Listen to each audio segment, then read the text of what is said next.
All right, welcome back, ladies and gentlemen. Game number 2 in this weird-ass round of 8 match for the OlimoLeague. Sorry, pardon me, for the OlimoLeague. I think I got it mostly.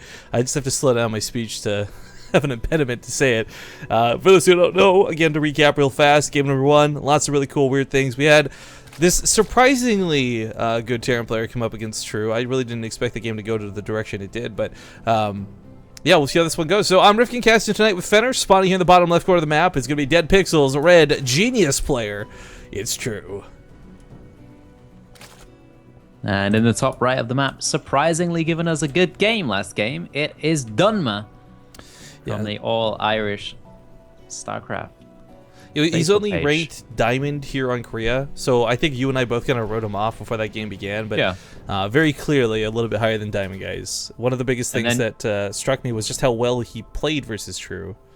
Yeah, like you gotta realize that he's from Europe, so why the hell would he play on Korea at the end of the day? Except to play in an awesome tournament like the OlimoLeague. That, and I mean, it is a situation where mech, I made jokes, but I was dead serious at the same time. It doesn't require nearly as much APM as, say, Bio does. You don't have to worry about splitting. You don't have to worry about constantly trying to avoid bailing hits and dancing around. So the style of going mech didn't surprise me. What surprised me was his actual unit composition choices, his tank positioning. Like, he actually held really well versus the Swarm host at the start of the game. Yeah. And we're making jokes about True trolling, but that may have just been his unique way of trying to get around mech. I think he started off the game with those Banley drops on the same line of us, assuming that this was some really low league player who was going to be a bit of a walkover. But once he realized that the tank positioning was good and that the splits were quick and reactive, we very quickly saw True swap over to a strategy that was a little bit more effective. Yeah.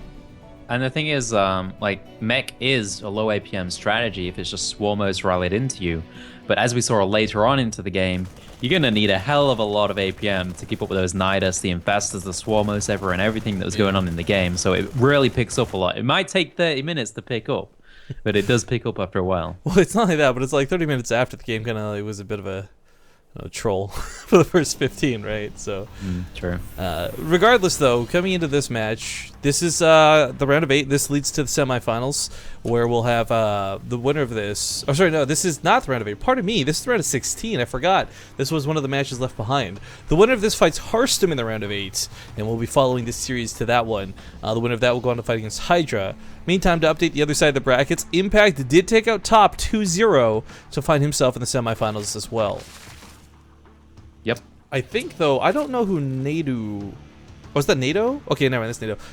But Honeybear's fighting against him, and the winner of that plays against Impact. So, if Impact keeps playing the way I know Impact can, we might see Impact versus somebody in the finals, which would be really cool. Yeah. Whichever way it goes, we're going to have a pretty sick finals today in the OlimoLeague. So what is True going to do here? Is he just going to try and finish the game early? Because, you know, when you're playing a player who you think really a lot better than, it's not that nice to play a 40-50 minute game where you struggle a bit. You just want to kill them. Move on. You feel me? I actually wonder, I'll have to ask the admin about this. Because there was that concern of Impact having to leave earlier. I wonder what happens if he has to leave if the brackets get dragged on. Like if it is another 40-minute match, and then we go fight against Hearthstone, and those end up being Stormhost games too or something, right? Alright, there's a Baneling Nest. But I think it's just defensive at this point. Don't think it's anything crazy. And then again, it's pretty damn early, Rifkin. It is, but is the gas count really high enough to support this? I mean, it is only going to be about, what, 7 Banelings, 8 Banelings at most? Link count is rising on the production tab. Yeah, is it going to be? So if this is going to be the case where he goes for a big Baneling bust, we saw it work against Nathanius. We made jokes but references to Life versus MMA in the WCS finals. Baneling busts have become a little bit more common than Roach Baneling. Roach Baneling, I feel, for like the majority of 2014 was like the thing to do. But this is a move that really, I think, tests your opponent. Because this can end the game very quickly, but only if poorly reacted to. Okay, he's not actually doing a Baneling list. He's just got a couple of Lings. I feel like those Lings are way too early. I thought that was but he's just going Yeah, they were a bit too early. But he's going to be going up into this 2-base lair thing again. What did he do last game off this? Okay, so I thought it was going to be Mutalisks, but it ended up being a lot of jokes, right? Because we had the drops with the Baneling, so it's really hard to measure what his actual plans were, had he been playing that first game 100% for serious. But with the Roach War and the Evo Chamber coming down, looks like he's going to be playing with a little bit more finesse this time, especially with this third timing. Yeah, and it looks like he might be going for a big Roach push here, which is really strong against Meg, and even stronger against what Dunmer is doing, which is that old blue flame there. We don't see that one too often nowadays. Really popular at one point when Tal'Darim was around, but not so much anymore. No, not Tal'Darim, Whirlwind, sorry. By the way, this is kind of cool, just a side note for the OlimoLeague guys. It's our first time ever in 3-4 months broadcasting the OlimoLeague at an afternoon time, or an evening time rather, in the North American region rather than the morning. So it's kind of cool to see the turnout for the other guys, the non-Koreans, taking a shot at the tournament, but we are filtering down to that point where we're seeing a lot of the expected names pop out of the brackets. All right, here comes the blue flame, but roaches are out. Yeah. Blue flame sadly gives you no benefit. Although you'd think it would, right? You're like, this is a hotter substance regardless of what it's hitting. Somehow it doesn't do more damage to an armored unit, whatever. But this is a lot of Hellions. Now there's going to be two awkward choices here. And I think the timing's already escaping Dunmer, where he could have maybe forced the Roaches to turn around and go home. Because this took so long for the Hellions to move out, I really don't think True's going to be too he's scared. going to try and sneak past. Yeah, it's not going to happen though. True's reinforcements of more Roaches should be able to deal with this. Although, there's a big hole in the wall. Block it. He needs to block it. 2 drones going forward. That's not... Oh, everybody's trying... Right? They're fumbling. They're trying to all do the same thing. There's still a hole. There's still a hole. Oh, apparently not big enough for Hellions, though. There's a hole for Lings and drones, but not Hellions, apparently. Screw it. We'll go Hellbat mode. Yeah, screw it, chin around. He did bring the Roaches back, by the way. I really thought True was just going to go ham across the map with this, but as he cleans this up, we got a couple of Mutalisks coming up behind this. SCVs are pre-pulled, and there's going to be about a Thor to defend, but I think the Roach count alone is going to be a little too scary.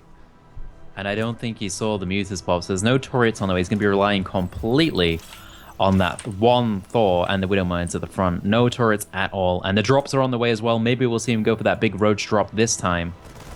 Or maybe he'll just go for the Banelings again. Oh, the Widowmines don't go off on much of anything. He does lose that bunker. Both Widowmines wasted at this point.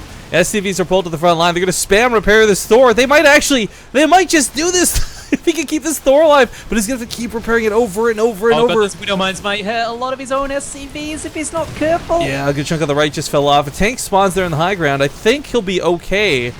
This was a very awkward hold out of Dunmer, but this is what I'm saying. Like, moves like this are really what differentiate Diamond from Master, Master from Grandmaster, things like this. So Dunmer finds himself in the worst scenario. Widowmines go off on nothing useful. He has one Thor to defend with, and he holds. Yeah, he really does need to sneak up some turrets. So if he snuck up turrets whilst that was going on, that would have been perfect. But now his mineral line is vulnerable to these mutas. SCVs are going down. He's bringing a Widowmine back, but that should not be enough. I guess that's why they call him the Fighting Irish. That's why they call him a leprechaun. No, that's just mean. Oh, you have no idea how tall this guy is, or if he even has a pot of gold, Fenner. Maybe he does have a pot of gold. Not right now, though. Not until his mules drop. And especially not on this. Wait, you can get a gold base on this map. You can. Yeah, you actually can, for sure. But we actually have Ventral Sacks and Hypnotized Carapace again. So, while we saw a bit of troll drops in Game 1, I think we're going to see some real drops in this game. A couple of overlords filled with roaches are going to be a good way to get hop at the tanks. One of the biggest problems for this, though, is late game, it doesn't work because there's so many Hellbats waiting for the roaches to come out one at a time. The Hellbats actually toast the roaches before they can do anything. However, this game, this early, there's not nearly enough to buffer. Yeah. It's going to be very difficult, unless those Widowmines are crazy, but it's hard to have crazy Widowmine shots against roaches. They're pretty damn good against Widowmines. Probably the best unit in Zerg Arsenal, except for the Hydra, for dealing with Widowmines. And Raven's already on the way as well. That's a bit, what's the word, Rifkin? Overeager? Overeager. That's the one. We'll call it that for now. I mean, the Ravens are not bad to have, of course, but this is like the flight of the Valkyrie here with the overlords coming across the map. There's just not really a lot to stop this, and the tanks are exposed where they're at, so they don't even have the protection of some sort of Sim City or any sort of SCVs quick to pull and repair. Yeah, here we go. The overlords coming across. He splits the mutas to soak the Widowmine hits. Oh.